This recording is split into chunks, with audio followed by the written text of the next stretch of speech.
창세기 4장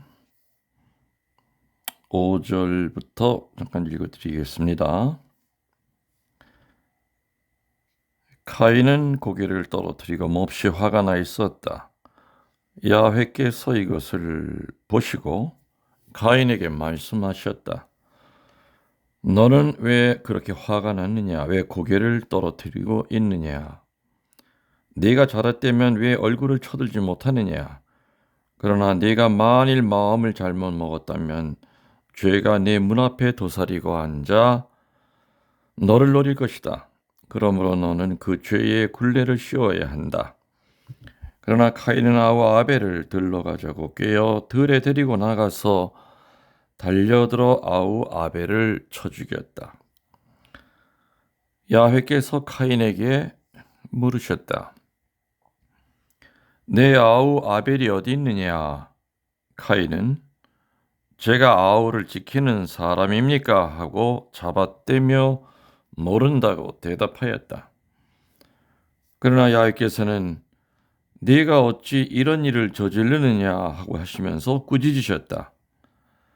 내 아우의 피가 땅에서 나에게 울부짖고 있다. 땅이 입을 벌려 내 아우의 피를 네 손에서 받았다. 너는 저주를 받은 몸이니 이 땅에서 물러나야 한다. 네가 아무리 애써 땅을 갈아도 이 땅은 더 이상 소출을 내주지 않을 것이다. 너는 세상을 떠돌아다니는 흰새가 될 것이다. 그러자 카인이 야훼께 하소연하였다. 벌이 너무 무거워서 저로서는 견디지 못하겠습니다. 오늘 이 땅에서 저를 아주 쫓아내시니 저는 이제 하느님을 뵙지 못하고 세상을 떠돌아다니게 되었습니다. 저를 만나는 사람마다 저를 죽이려고 할 것입니다. 그렇게 못하도록 하여 주마. 카인을 죽이는 사람에게는 내가 7갑절로 벌을 내리리라. 이렇게 말씀하시고 야훼께서는 누가 카인을 만나더라도 그를 죽이지 못하도록 그에게 표를 찍어주셨다. 카인은 하느님 앞에서 물러나와 에덴 동쪽 노시라는 곳에 자리를 잡았다. 참 예수님, 주님의 이름으로 평화를 빕니다. 카인과 아벨의 첫 번째 강의에서 제가 뭘 강조했습니까? 카인은 땅에서 난 소출을 바쳤고 아벨은 첩배 양 그리고 살찐 양을 바쳤더니 하느님께서는 아벨의 재물을 축복하셨다. 카인은 화가 나서 어떻게 했다고요? 들로 데리고 나가서 동생을 돌로 쳐 죽였다.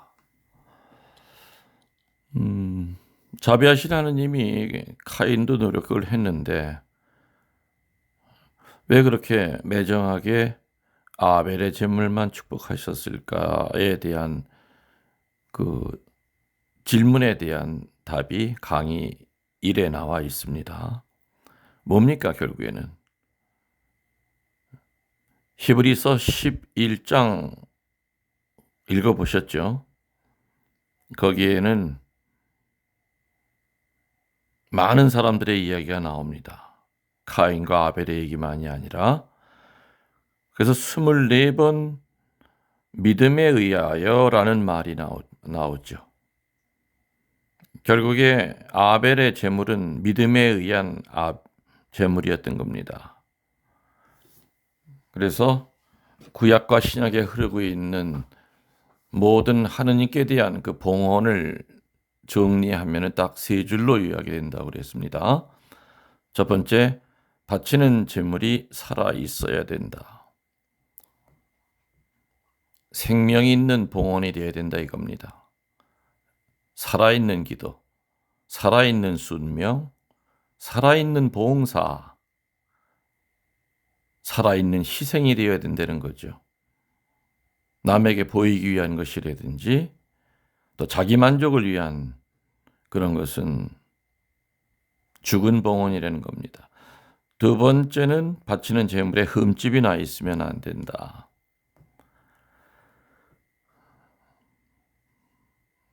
하느님 앞에 계산을 하면서 봉헌해서는 안 된다는 얘기입니다. 왜냐하면 봉헌은 애초부터 하느님의 것을 하느님에게 돌려드리는 그 과정이 봉헌이기 때문에 행여나 욕심 많은 청지기처럼 소유권이 자기 자신에게 있는 것처럼 착각을 하면 안 된다는 거죠. 우리들은 우리의 생명서부터 내 자식서부터 모든 것에 대한 그분이 원하시는 대로 경영을 할 뿐이지요. 경영권만 있지 소유권은 하느님에게 있다는 겁니다. 그래서 그 하느님은 맡긴 청지기에게 10분의 1을 항상 바치라고 얘기를 하셨습니다.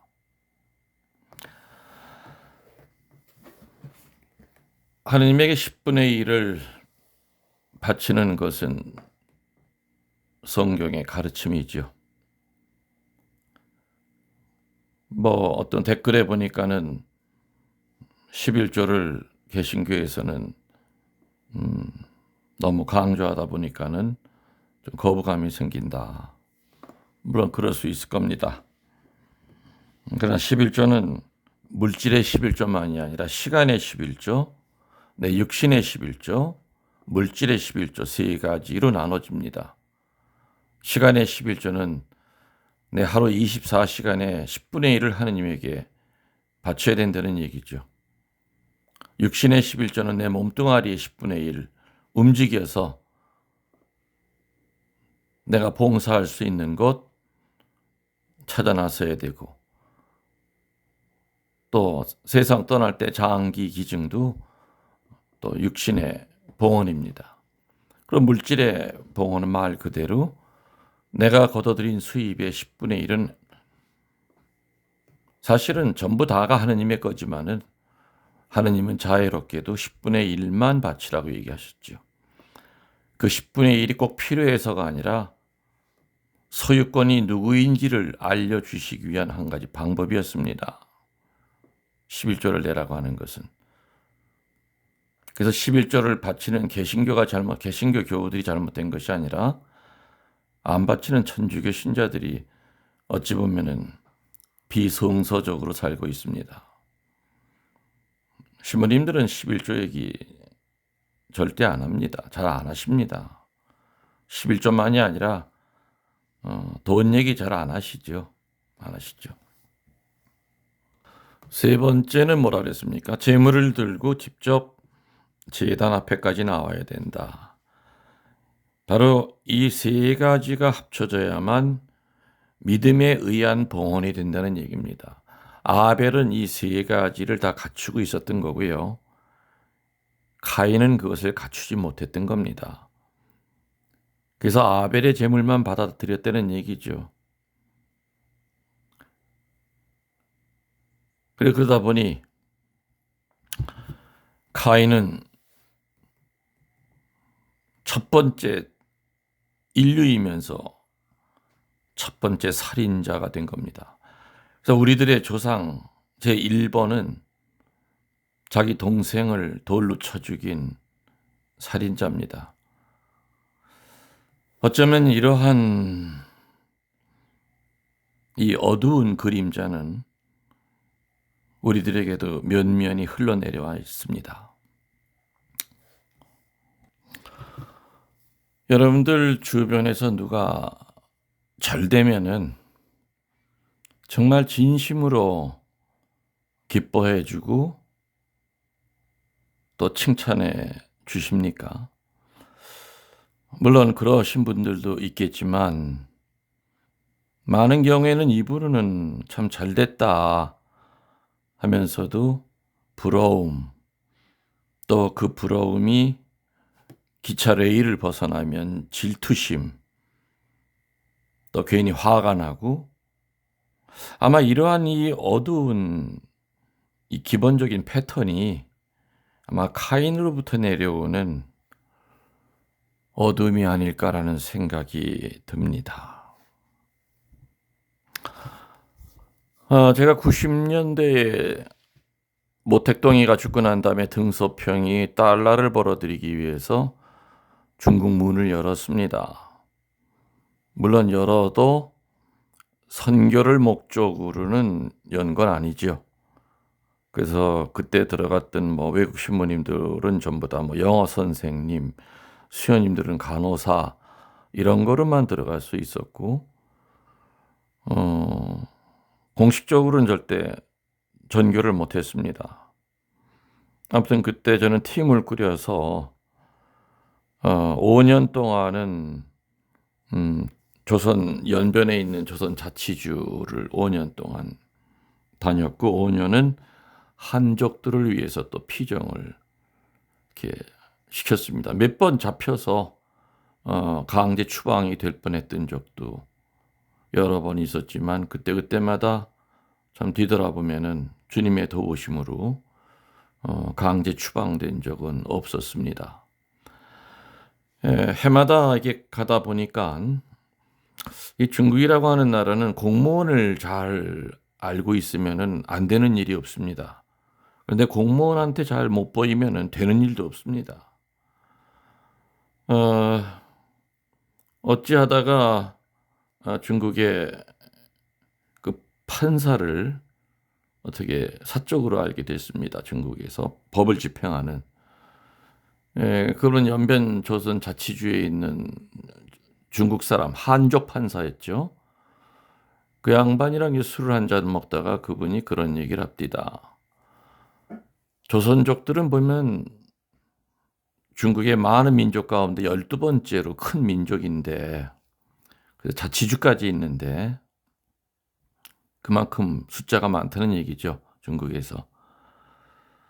근데 놀랍게도 법원에 소송이 제일 많이 걸려 있는 것이 조선족들끼리의 소송이 제일 많이 걸려 있습니다 라고 얘기합니다. 조선족들 보면은 자식에 대한 교육열도 높고 중국 사람은 비교 안 될 정도로 검소하고 부지런하다고 그래요. 해 뜨기 전에 일어나서 해가 질 때까지, 손가락이 보일 때까지 일을 하는 근면한 민족이 조선족인데, 그 한족 판사가 볼 때는 근데 참 이상한 것은 왜 조선 사람들은 같은 조선족이 잘 되는 꼴을 못 보느냐. 그래서 법원에 들어와 있는 소송 가운데 대부분이 보면은 그런 같은 조선족들끼리의 소송사가 다른 어느 민족보다도 가장 많다고 그랬습니다. 그래서 그 얘기를 들으면서 좀 창피하기도 하고, 똑똑하고 근면하지만은 남이 잘 되는 꼴을 못 보는 그런 민족이다라는 그 한족 판사의 이야기를 들으면서 좀 부끄러움을 느낀 적이 있었습니다. 필립보서에 그런 말이 있습니다. 필립보서에 보면은 4장 8절에 보면은 이런 말이 있죠. 여러분들은 무엇이든지 참된 것과 고상한 것과 옳은 것과 순결한 것과 사랑스러운 것과 영예로운 것과 덕스럽고 칭찬할 만한 것들을 마음속에 품으십시오. 칭찬할 만한 것들을 마음속에 품어라. 내 안에 이러한 칭찬할 만한 것들이 들어와 있으면요, 위에 얘기했던 참된 것, 고상한 것, 옳은 것, 순결하고 사랑스러운 것과 영예로운 것, 덕스럽고 칭찬할 만한 것들을 마음속에 품으십시오. 이런 것이 내 안에 들어와 있으면 그렇게 쉽게 남을 함부로 판단하거나 다른 사람이 잘 되는 그 잘 됐을 때 시기 질투하고 분노하는 카인의 마음에서 분명히 멀어질 거라고 생각이 됩니다.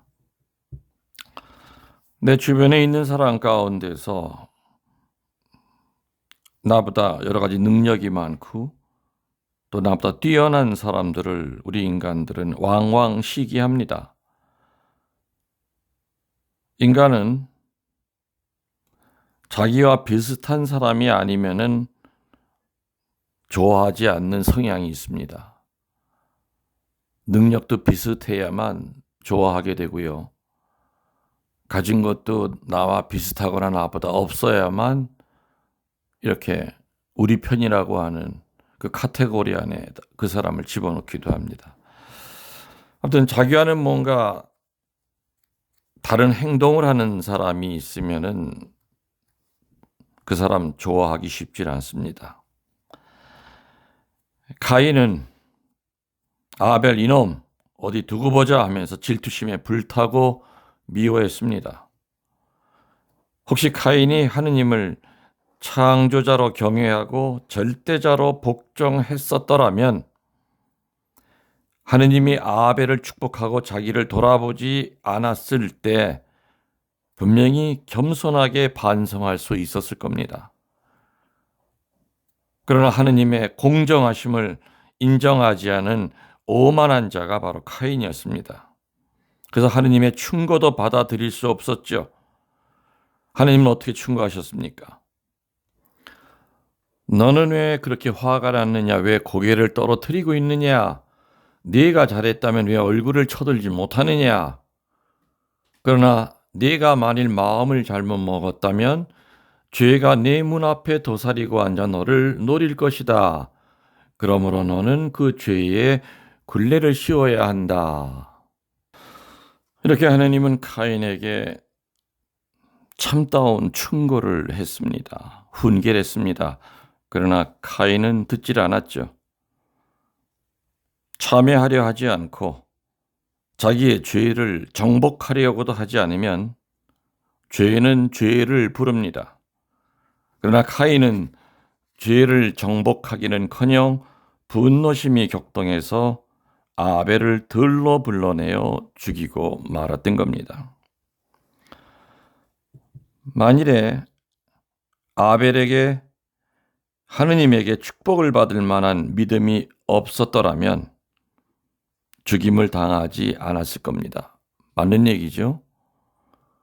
그 믿음 때문에 그 믿음에 의해서 바친 제물을 하느님이 축복을 했기 때문에 아벨이 그런 믿음이 없었다면은 자기 형한테 그렇게 무참하게 돌로 쳐 죽임을 당하지 않았을 거란 얘기입니다.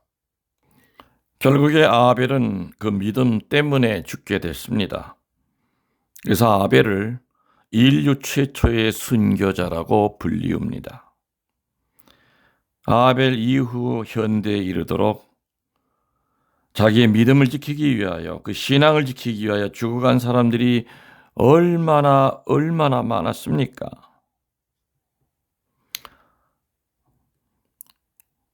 가톨릭 교회의 역사는 순교의 역사라고 해도 과언이 아닐 겁니다. 그 첫 번째 순교자가 바로 아벨입니다. 왜?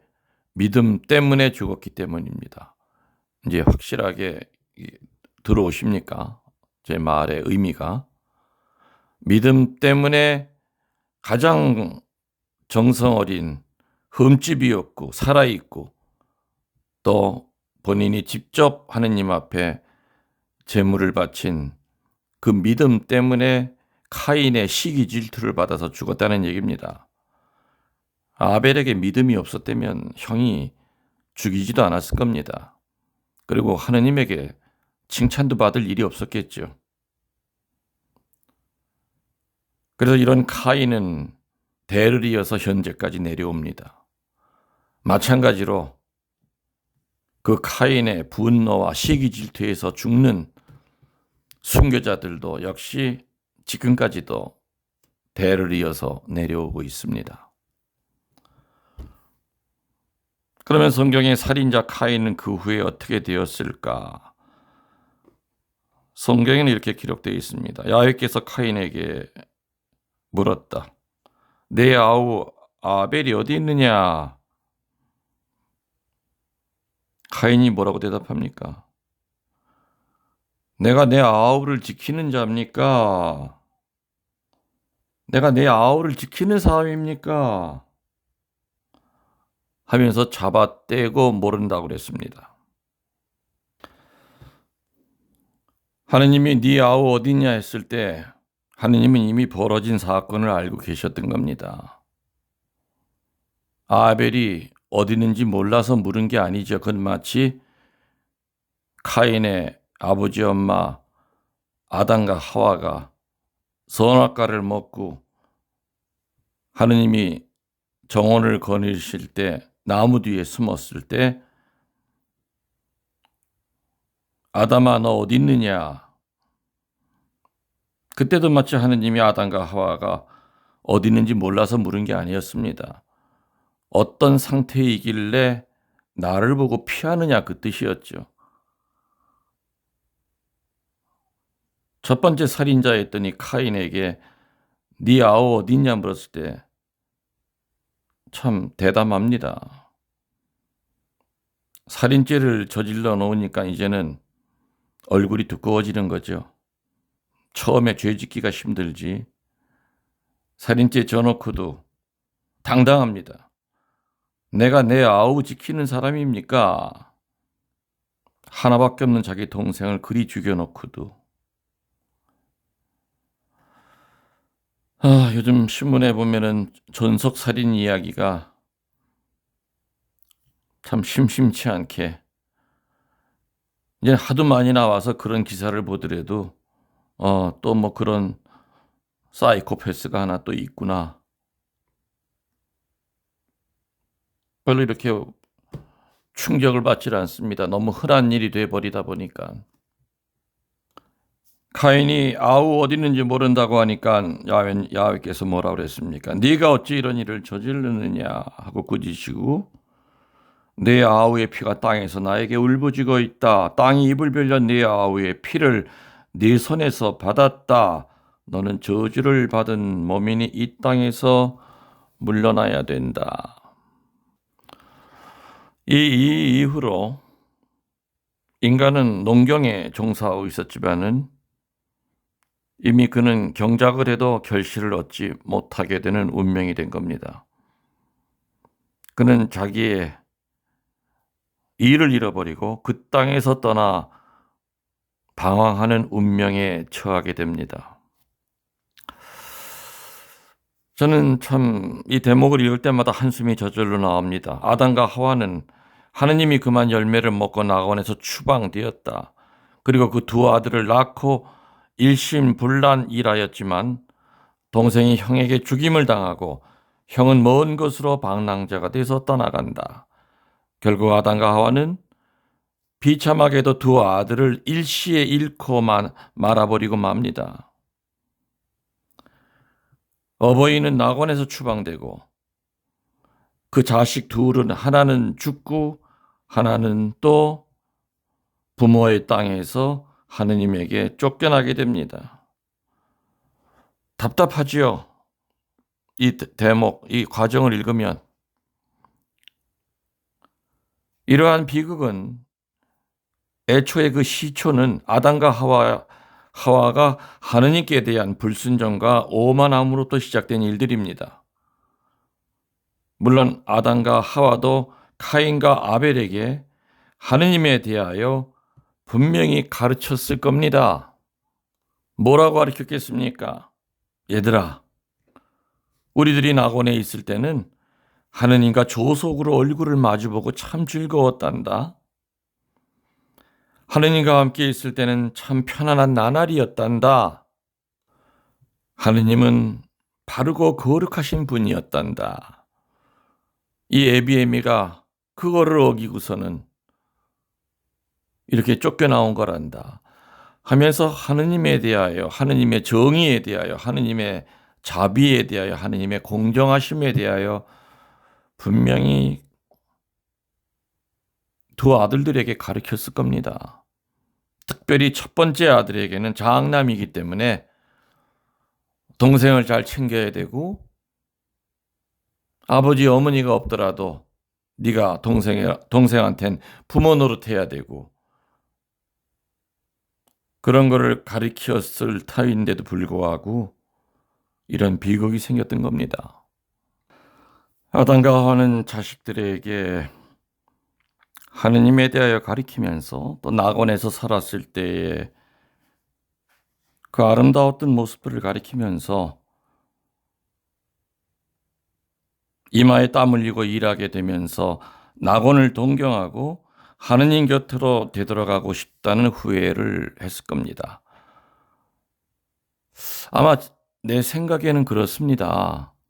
이러한 그 아담과 하와의 이야기를 들었을 때 가인과 아벨은 다르게 받아들이지 않았을까 하는 생각이 됩니다. 더 그랬을 거라고 봅니다. 결과가 그렇기 때문에.